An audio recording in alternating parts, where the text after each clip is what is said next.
Food residue on the dishes. Check the filters.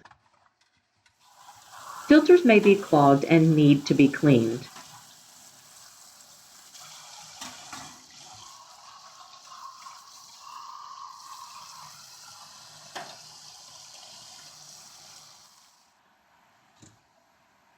If the spray arm holes are blocked by food residue, dishes may not be cleaned due to improper water spray.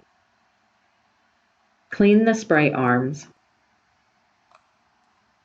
Large particles of food residue should be removed from the dishes before starting the wash.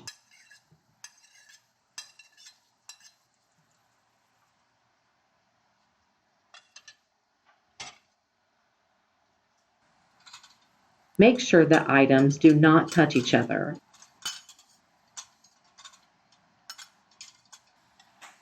Deep-based items should be placed upside down.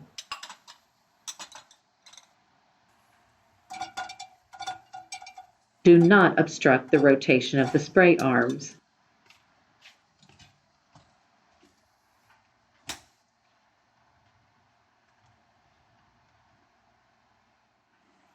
The separators on the cutlery rack help keep utensils separated, avoid damage, and improve cleaning.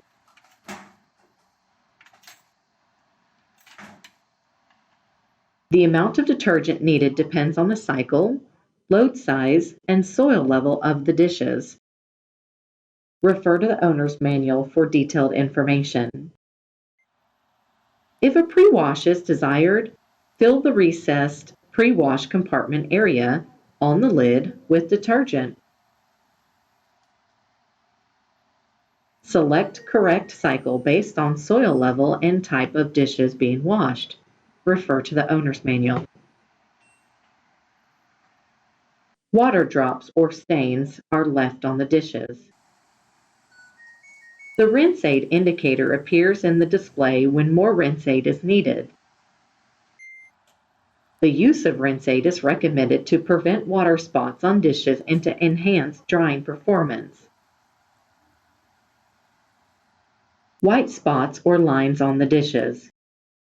For effective washing performance, adjust the setting corresponding to the hardness level of water used from your water supply. Refer to the owner's manual for detailed information.